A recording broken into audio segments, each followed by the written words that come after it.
Ngayon ay pag-uusapan natin ang napakahalagang development para kay Chainlink at sa crypto ETF market.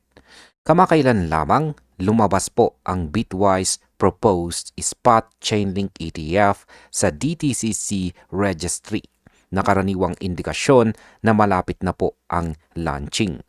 Bagamat hindi pa opisyal na aprobado ng SEC, malinaw na may mga sinyales na paparating na po ang go signal.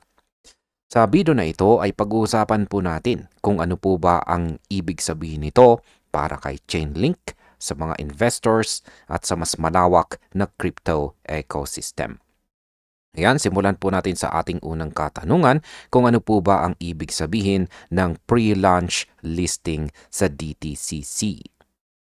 Lumabas na sa DTCC registry ang proposed spot Chainlink ETF ng Bitwise Asset Management. Ang listing na may ticker na CLNK ay kasalukuyang under pre-launch. Karaniwan, ang ganitong listing ay indikasyon na malapit na ang fund sa aktwal na launch, kahit hindi pa opisyal na aprobado ng SEC. Para kay Chainlink, ito ay parang sinyales na pwede na siyang magsimula sa mas malawak na market exposure sa mga investors na naghahanap ng regulated crypto products. Sa market impact, ang pre-launch listing ay pwede pong magbigay ng positive sentiment sa market at manghikayat ng early positioning mula sa institutional at retail investors bago pa man ang opisyal na trading. Ngayon ay bakit po ba mahalaga ito kumpara sa Grayscale ETF? Kasabay ng Bitwise ETF, sinusubukan din ng Grayscale Investments na i-launch ang kanilang spot Chainlink ETF. Gayunpaman, may mas mataas na regulatory scrutiny sa kanila dahil nais nilang isama ang staking mechanism kung saan pwedeng kumita ang firm sa pag-validate ng network transactions. Habang kaakit-akit ito sa mga investors, nagdudulot po ito ng dagdag na tanong para sa SEC tungkol sa yield generation sa loob ng ETF. Sa kabilang banda, ang design po ng Bitwise na simple at nakatutok lang sa price tracking ay mas malamang na makalusot po sa regulatory hurdles. Para kay Chainlink, ang simpleng structure na ito ay pwede pong magbigay ng mas mabilis at smooth na market entry. Sa market impact, mas malinaw at simpler design or mas simpleng disenyo ng Bitwise ETF ay pwede pong magbigay ng mas mabilis na adoption at mas mataas na confidence sa mga investors dahil mas predictable po ang regulatory outcome. Paano naman po nakaapekto ang government shutdown sa ETF approvals? Ang malawakang crypto ETF market ay naapektuhan po ng patuloy na US government shutdown na tumagal na ng 42 days. Ang SEC ay nagtatrabaho sa limitadong kapasidad, kaya naantala ang maraming pending ETF approvals. Ngunit may mga sinyales na pwede nang umusad ang approvals dahil nakapasa na ang funding bill sa Senado na magbibigay daan sa SEC para makabalik sa full operations. Para kay Chainlink, ang balik operasyon ng SEC ay napakahalaga dahil pwede itong mapabilis. Pwede po nitong mapabilis ang final approval at market launch ng CLNK ETF. Pagdating po sa market impact, kapag bumalik sa normal ang operations ng SEC, pwede po itong magdala ng mas mabilis na regulatory approval para sa Chainlink ETF na magtataas po ng institutional participation at liquidity sa coin. Ano naman po ang ibig sabihin ng growing wave of altcoin ETF applications? Ang CLNK ETF ay bahagi po ng mas malaking trend kung saan maraming crypto asset managers ang nag-file ng spot ETF para sa altcoins. Kasama sa mga ito ang Solana, Dogecoin, Avalanche, Hedera at Aptos. Ipinapakita nito na lumalawak po ang interest ng investors sa mga assets na lampas kay Bitcoin at Ethereum. Para kay Chainlink, ito po ay nagre-representa ng mas malaking exposure at mas mataas na posibilidad ng institutional adoption na mahalaga para sa liquidity at saka price discovery.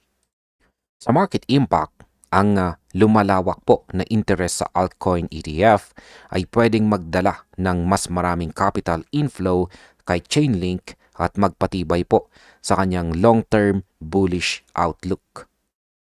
Ngayon ay bakit nga ba makakatulong ang SEC Generic Listing Standards? Ayon po sa mga analyst, ang bagong SEC Generic Listing Standards na ipinakilala noong September 17 ay pwedeng magpabilis ng ETF approvals dahil hindi na kailangan ang case-by-case review. Gayunpaman, nagsimula ang government shutdown ng wala pang 2 linggo pagkatapos nito. Kaya limitado ang oras ng regulators para ipatupad ang bagong framework. Para kay Chainlink, ang bagong patakaran ay pwede pong maging advantage kung matatapos ang shutdown at maayos na ma-implement ang generic listing rules na magpapabilis po sa launching ng CLNK ETF.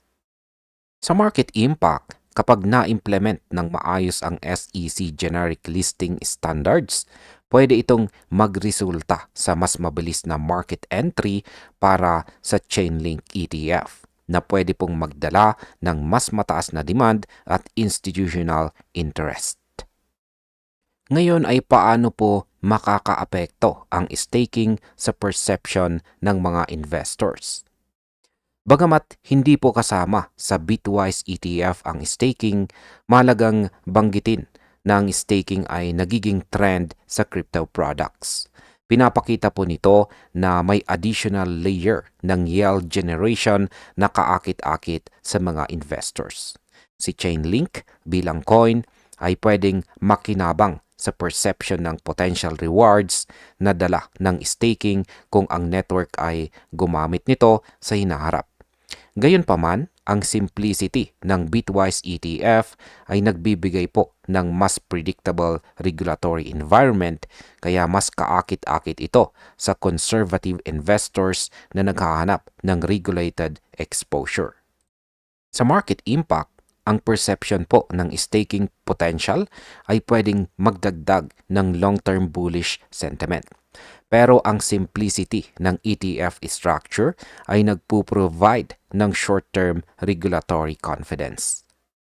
Ano naman po ang mas malaki na epekto nito? Ang pre-launch listing o institutional adoption? Ang parehong factor po ay critical. Ang pre-launch listing po sa DTCC ay signal sa market na malapit na ang trading. Habang ang lumalawak na institutional adoption sa altcoins ay nagpapatibay naman po ng long-term market foundation. Para kay Chainlink, ito po ay kombinasyon ng excitement at fundamental strength kung saan ay nag-aalok po ng oportunidad para sa early positioning habang may matibay na support sa likod ng demand mula sa mga institutional players.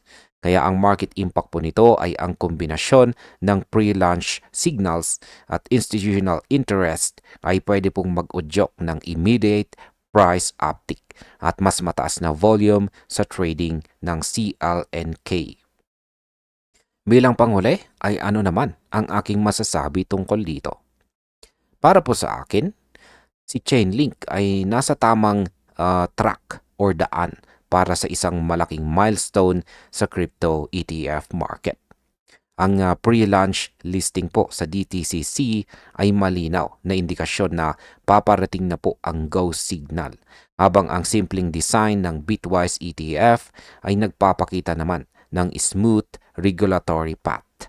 Kasabay nito, lumalawak po ang institutional adoption para sa mga altcoins at may bagong framework na pwede pong magpabilis ng approvals.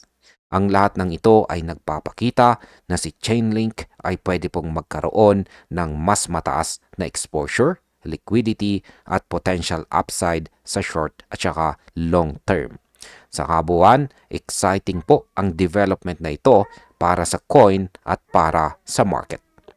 At ayan, hanggang dito na lamang po tayo sa video na ito mga ka-crypto. Maraming salamat sa panunood.